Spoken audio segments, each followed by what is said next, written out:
Bismillahirrahmanirrahim. Assalamualaikum warahmatullahi wabarakatuh. Kami di sini dari kelompok 8 akan menerangkan mengenai terapi tradisional Leuhang.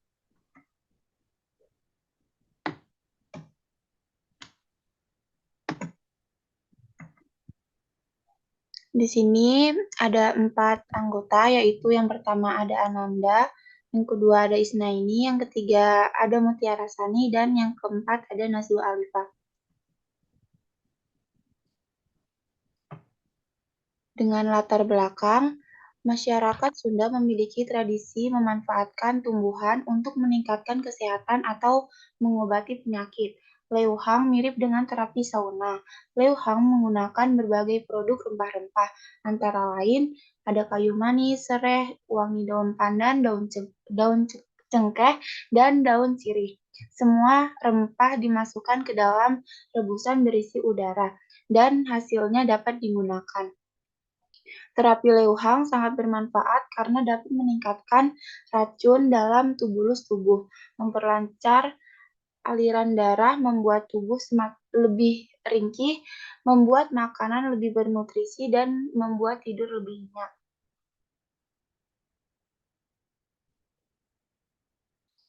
Leuhang memiliki pengertian yang dikenal sebagai sauna dari orang Sunda. Penduduk Sunda mempunyai tradisi yaitu memakai tumbuhan yang tumbuh di sekitar untuk meningkatkan kesehatan dan mengobati penyakit. Leuhang dalam bahasa Sunda memiliki arti yaitu air hasil. Dinyatakan dalam Kamus Umum Bahasa Sunda, Kamus Lembaga Bahasa Sunda dan Sastra Sunda. Leuhang ini memiliki banyak manfaat, yaitu yang pertama menghancurkan racun dalam tubuh, yang kedua menurunkan berat badan, yang ketiga menjaga kesehatan paru-paru, dan yang keempat menyembuhkan rematik dan asam urat. Kemudian akan dijelaskan oleh Ananda. Kemudian saya akan menjelaskan bagaimana cara terapi Leuhang itu sendiri. Alat dan bahannya itu pertama ada panci, kompor, gas, kurang lebih 4-5 buah selimut tebal, dojodok atau dalam bahasa Indonesia kursi kecil dan sarung.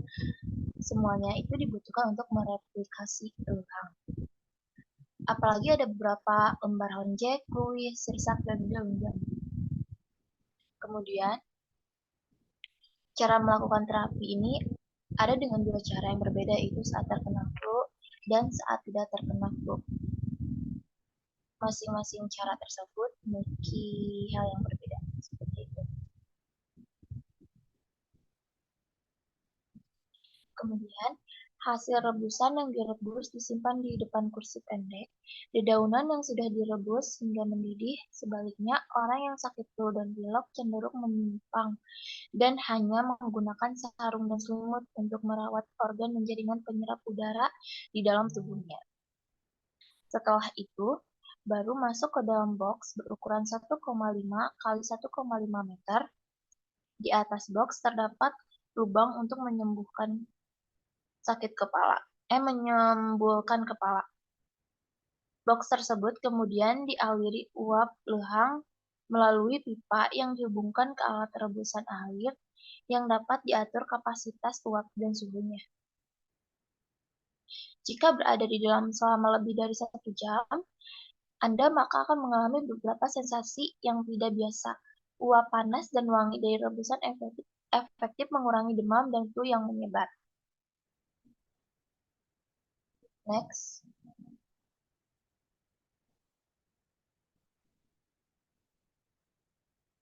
Selanjutnya, ada efek samping Leuhang. Untuk efek sampingnya tersendiri tidak ada ya. Karena bahan dasar dari Leuhang ini sendiri adalah bahan-bahan organik atau herbal. Di antaranya, pertama ada daun honje. Menurut berbagai sumber, daun honje mampu mengurangi gejala demam bagi seluruh manusia. Yang kedua ada daun keluih. Daunnya berpotensi menjadi teh herbal atau selai. Daun keluih ini terbuat dari menjari dan kilap dengan rumput dan tuah hijau, sedangkan daunnya sudah tua.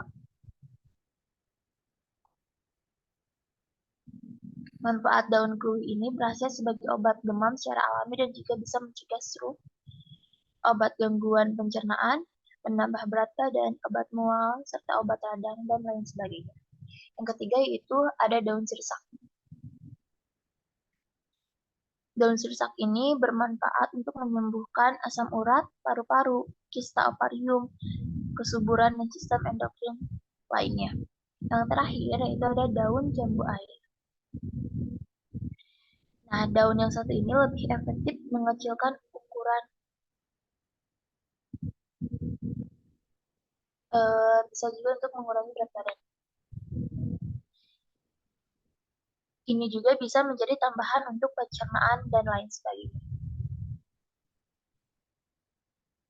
Yang selanjutnya, ada jenis-jenis penyakit. Sebenarnya, semua penyakit bisa disembuhkan dengan terapi lehang ini, karena semua racun penyebab penyakit dalam tubuh keluar terbuang bersama keringat. Di antaranya itu ada penyakit asma, kulit, demam, memperlancar aliran darah, membuang racun, flu, dan menyembuhkan penyakit-penyakit yang lainnya. Selanjutnya akan dijelaskan oleh teman saya.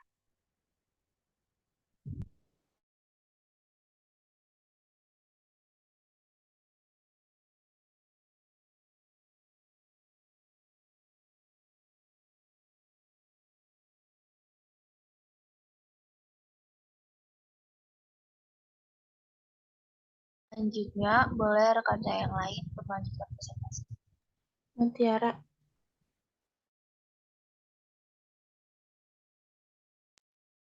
Oke, selanjutnya ada proses praktisi Lauhang. Yang pertama itu kita harus pelajari pengetahuan tentang pengobatan tradisional. Terus apa namanya kita pelajari keterampilan praktisi itu kayak gimana.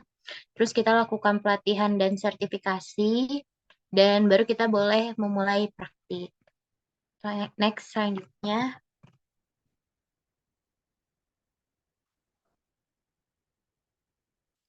Di sini ada rekomendasi praktik. Nah, terapi Leuhang dipercaya dapat mengurangi racun dalam tubuh, tidak memperlambat peredaran darah, dan terapi Leuhang pun merawat paru-paru, mengurangi berat badan, menetralkan reumatik dan asam urat, serta menjadikan badan seperti cincin. Nah, penggunaan Leuhang sangat bermanfaat untuk kesehatan. Next, selanjutnya.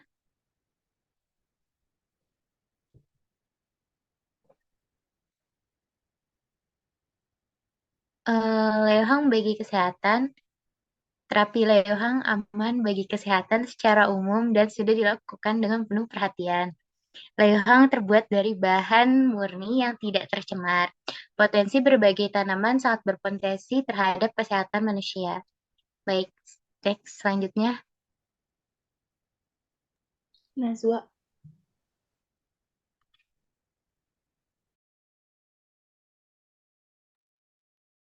Baik, kesimpulan yang dari teman-teman saya sampaikan tadi dan dari PPT ini dikesimpulkan bahwa lehang dapat digunakan sebagai obat dari dedaunan yang ampuh mengobati berbagai penyakit, termasuk penyakit kulit, penyakit dan penyakit lainnya. Tujuan dari terapi lehang ini adalah mengeluarkan keringat dari tubuh, karena keringat merupakan salah satu eh, salah satu eh, salah satu cairan yang emang harus dikeluarkan karena itu ada bahayanya juga. Terapi ini sangat bermanfaat bagi kesehatan jika dilakukan dengan bijak dan menyesuaikan dengan kondisi tubuh. Ramuan yang digunakan berupa daun kayu manis, daun cengkeh, daun salam, daun sirih, dan lain-lain.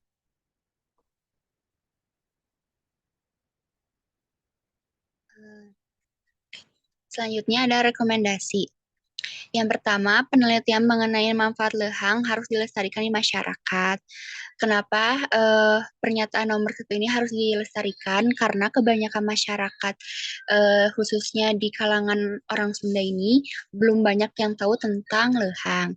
Yang kedua, daun-daun yang digunakan harus dilakukan pemeriksaan lebih lanjut, apakah menyebabkan gatal atau tidak.